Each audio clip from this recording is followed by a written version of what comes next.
Okay mga Paps, manonood na tayo ng laban ni Carlo Paalam for the silver medal against Japan. Si Tanaka ang kalaban niya. So katatapos lang ng laban ng Brazil at Finland. Maganda yung laban nila.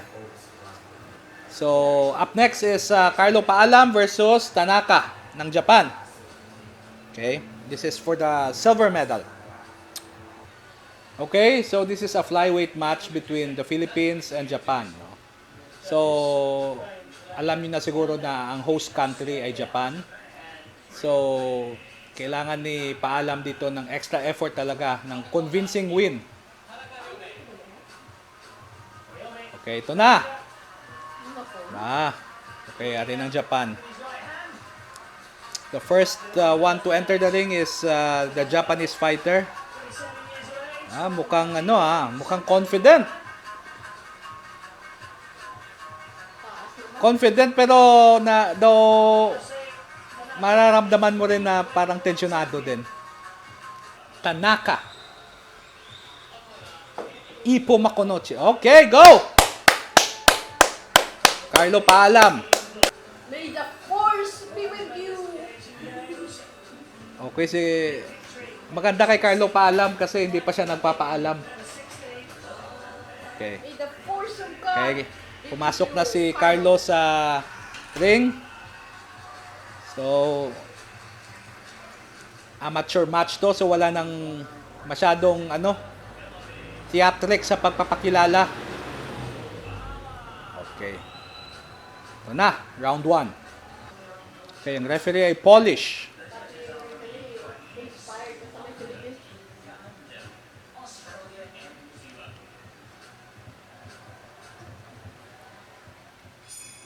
Here we go. Okay, si Carlo ay orthodox. Okay. Orthodox fighter si Carlo at yung Japanese ay southpaw. So, good. Okay. Mas mahaba yung Japanese. At matapang rin, ha? Okay.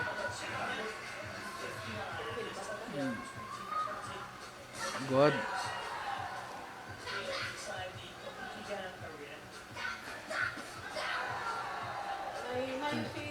Okay, good. Okay, naka-body shot si Carlo doon. Body shot is very important kasi Hindi naanggat.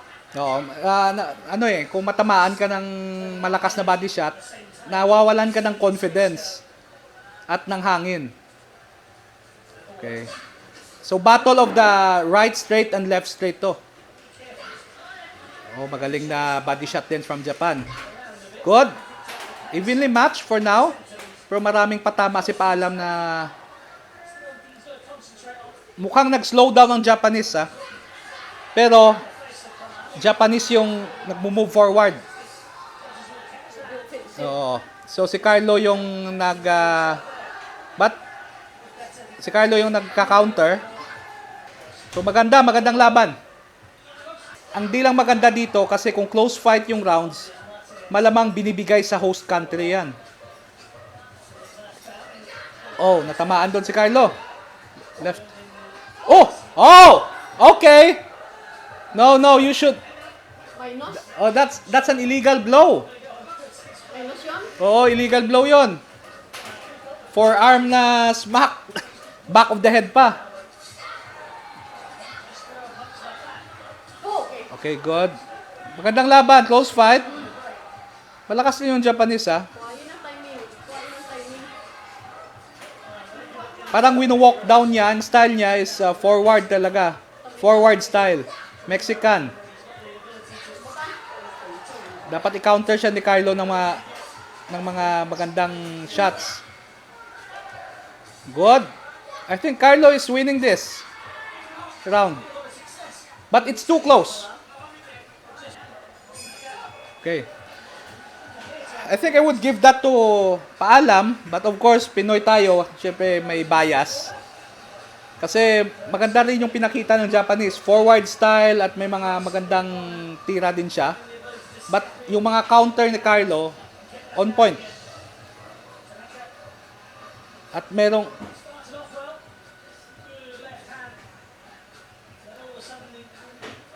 Baka ibigay. Boom. Kaya ginagawa sa sapon. Wala pa. Op! Parang anong nangyari sa ating down ng ating live feed. Nagka-technical difficulty pa. Yung piloted namin. Ito na. Naghanap lang. So, hindi ko alam kung kanino ibinigay ang first round. But, second round na tayo. Okay, here's second round. So, I don't know kung kanino binigay ang first round, but Carlo needs to be more aggressive now. Good. I think Carlo is getting the timing na. Good! That was a good shot! Damn! Woo! By paalam. Okay. I think nagulat ang Japan doon. A good body shot by Japan, ha? Okay. Okay. That was a good right straight by Carlo.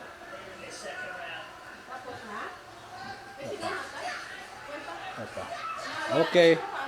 So, ang style pa rin ng Japanese is forward. Ang Japanese tough to. Okay. Talaga nagpapakawala sila ng mga malalakas na suntok. World class talagang laban na to, ha? Okay. So far, on forward fighter talaga tong Japan. And Carlo needs to fight on the back foot. At yung mga counters niya, dapat pagbutihin niya. Kasi parang ang Japan, si Tanaka, parang talagang inaano niya ang tibay niya eh. Pero natatamaan siya ni Carlo. Pero parang matibay nga. Matibay ang Japan. So, dapat si Carlo hindi hindi mag-socom sa pressure. Good! I think round 2 is much clearer na kay Carlo. Japanese is chasing. So, okay, the Japanese is playing the bull and Carlo is the matador. Okay, that's good. Okay. Carlo needs to be quick on his feet talaga para... Okay. This is a great fight. Oh! Oh! Good! So, merong desperation move ang Japanese sa last few seconds ng round 2, no? Parang gusto niya talagang... There's a possibility, hindi ko kasi alam kung sino nanalo sa round 1 eh. But there's a possibility that 1 and 2 already was given to Carlo. So Carlo needs to be really good in boxing talaga ang gagawin niya. Stick and move, stick and move. Kasi kung lumalaban si Carlo ng toe-to-toe, mas malaki ang pag-asa ng Japanese.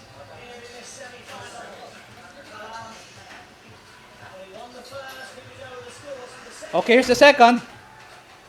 Yes! Yes! Well, I think the commentator said na nanalo na tayo sa first round. So, ang second round, binigay rin kay Paalam. I think it's in the bag. Okay, but, yeah. Come on, Carlo. Huwag ka lang ma-knock out. Huwag lang ma-knock out, Carlo. Box well. Box. Defense. Okay, kailangan ni Carlo na mag-defensive-minded na. Kasi, alam niyang lamang siya. Pero talagang palabag. Ang Japanese talagang is winding up, ha? Talagang in Japanese, go for broke na. Oo, gusto na ng Japanese talagang uubusin yung lakas niya. So, kaya sa boxing, defense is important. Good. Ay, actually, kaya din ni Carlo yung mga suntok ng Japanese, but you hindi mo talaga, you cannot tell. Boxing yan eh. Good. So, Carlo is winning. Wag lang ma-knockout. Wag lang ma-knockout. Oh, yes! Oh, yeah! Natamaan niya pa yung Japanese, oh. Okay. So, hanggang mag-third round, yung style ng Japanese talaga is forward. He's a forward fighter. Mexican style. Tough ang Japanese na to. Magaling din sumuntok. Pero, na-outbox talaga siya ni Carlo. Mas mabilis yung paa ni Carlo eh. Mas maganda yung angles ni Carlo. Wag lang man-knockout. At, magaling ang Japanese kasi kaya niyang i-corner talaga si Carlo. Oh, nire-wrestling niya. Pinarestling niya. Kaya niyang i-wrestling si... Kaya, own siya yung bitch Well, na, as in. ganyan talaga, but... Okay, time is running out. Okay, Carlo, you need to Balano. tighten your defense. Balano na nga gapang ko na mo. Oh, good! Come on. To be fair, ang Japanese tough, ha? Kaya niya mga suntok, ha? At same din naman kay Carlo. Pero si Carlo may footwork eh. May evasion siya. Huwag lang mapuruhan. Yeah, sige. Utakan mo. I-clinch mo na lang. Para safe. Clinch mo. Okay. Carlo needs to... i-clinch mo na lang. Yan. Okay. I think third round is going to the Philippines as well. So, wag lang ma-knockout. Pina-corner siya, oh. Wag lang, matapang si Paalam. Ang tapang. Hindi nagpi-play safe. Woo! Yes! Ikaw na na yung hampang niya. Well, amo ganda iyaga kay syempre. Yes! I think it's safe to say it's going to be sure silver for Carlo Paalam. Yes. Amo ginayaga. High level na ang ang away mo. Mayo ang Japanese. Actually, to be fair, si Tanaka may potential for a professional career. Malakas sumuntok. Pero why na? Tapos na. Ilawago na. So ito na. Malalaman na natin kung sinong panalo. But I think it's Carlo Paalam. Obvious lagi. It's gonna be 5-0. Oh, ready na siya, oh. Ready na siya, oh. Huwag lang lutoon. Yes! Yay! Okay, we have another multi-millionaire in our midst. Good job, Carlo. Galing! Galing! Okay, mamaya naman kay Yumir Marshall.